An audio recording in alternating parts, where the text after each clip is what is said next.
Now, coming to digital marketing, I think it's sort of again evolved. There are many aspects of, one is it's as a medium, right?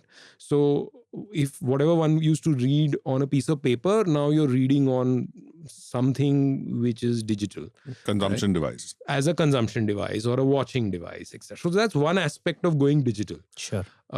Then there is digital sort of interruption or digital marketing. How you can send messages which are exclusive to that medium, right? Which are tailor-made to stuff that people do on that medium, right?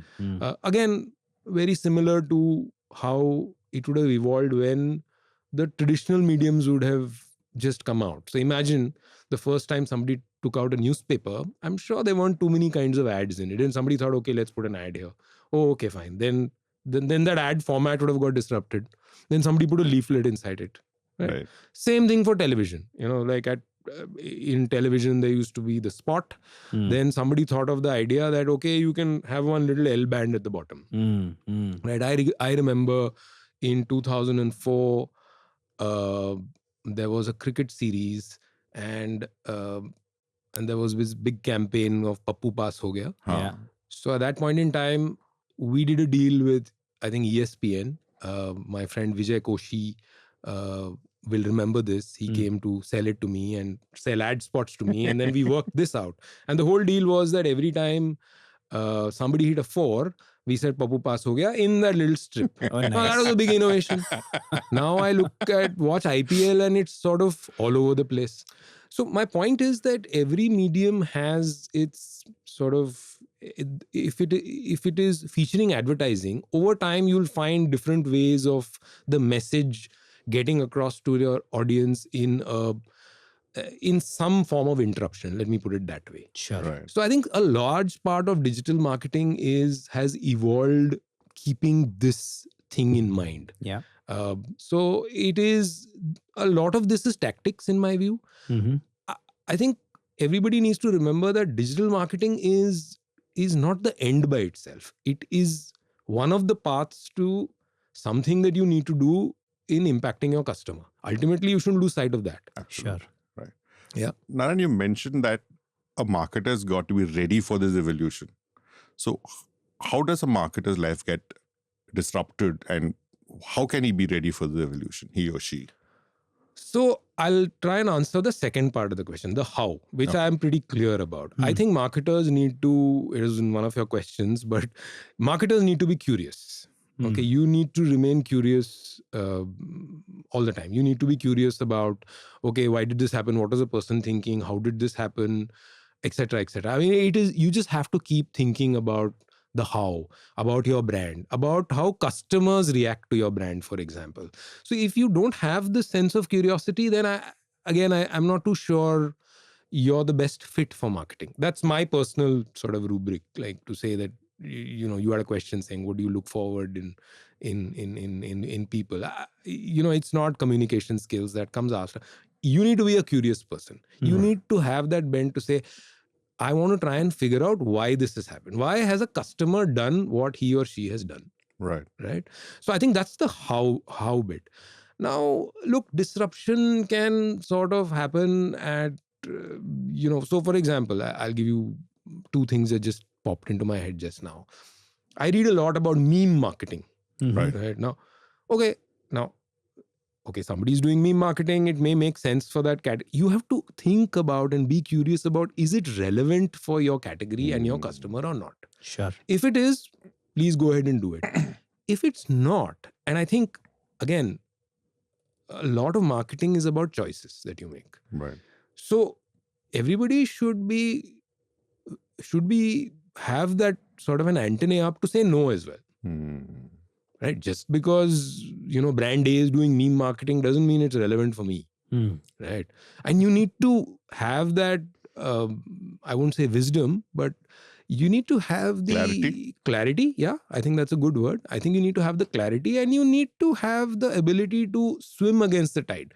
See, one of the things that happens in marketing is that, it is a very important function, but there's no qualification you require to become a marketer. No, you don't, like, for example, if you want to be a finance person, if Yeah. you want to be the CFO of a company, Sure. you need to be either a chartered accountant or you need to do an MBA in finance. You need to have studied accounting. You need to have studied this, right? Sure. Similarly, if you want to work in manufacturing, then, some form of Engineering and something you must have engineering, studied. something you need to do. What is the qualification you require for marketing? Yeah. Nothing. Yeah. I just Right. hope my clients aren't listening to this, but yeah. Well, I'm not saying they're right. But see, and I think that's the problem. The problem is that I think everybody thinks that marketing is easy Right. because it doesn't, for example, follow a set of decision rules. It doesn't have laws. And some of these, a lot of these, Byron Sharp and all these guys have tried to sort of Bring science Codify. into this. yeah, but it's not, I don't think it's gone mainstream. Sure. Yeah. So even now, a large part of marketing is, okay, you need common sense for it. Ye to koi bhi kar dega, right? And you have a lot of, very senior management will say, oh, what is it? Let's just say, let me ask to the person on my right, what does he or she think? And it's fine. Do you find that happening when it comes to a financial decision? Right? I don't think You so. won't. At least Yeah. it will be, conditioned, or you'll have to explain why, you believe a certain, some There needs a financial. rationale Yeah, exactly. behind it. So I think that's one of the problems that marketing sort of faces. Faces. That it's felt that anyone and everyone can do it. True. And that's not the case, as I think all of us have figured out. Yeah. Right? Yeah. Right. I hope you agree. Oh, I do. I vehemently do. I compare it usually when somebody asks me, I compare it with any other skill-based sport, for example. What is the qualification you need to become a cricketer? Right. You just need to play cricket for long enough so that you will become better than others. Yes. Probably in marketing, you might not have very specialized courses which give you codes, but you need to do marketing long enough to start appreciating the... No, I couldn't have said it better, Sudeep. Absolutely. I mean, the longer you sort of do this discipline, and the better you will be at it. And that's like many things, right? Yeah. But the key part is that there is a discipline as well.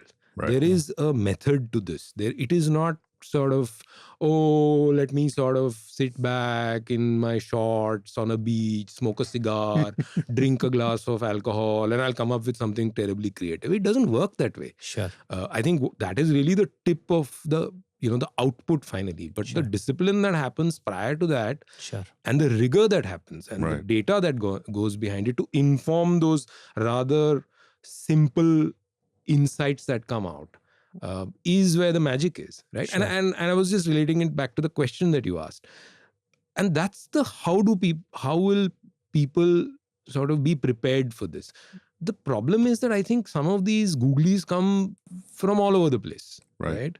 And therefore a marketer needs to believe in this. It's almost like, belief at a religion level, right? To say that, yes, this is the discipline of marketing. These are the steps. And something that's fashionable and trendy doesn't fit in with this, or does fit in. I mean, again, it's open. That's the beauty of this entire this entire discipline and this function. Sure. Absolutely. I know that makes sense. No, it does. It does. Perfect. And to push it a bit further, Narayan, you now see surfeit of people claiming to be digital marketers, performance marketers, etc. And a lot of the time when we talk to them, they themselves lament the fact that they haven't really gotten an opportunity to understand the brand fundamentals, understand the why, but a lot of work is happening on data. Yeah. Do you think this is leading to possibly a demise of what we used to call as traditional or the right basic fundamentals of marketing?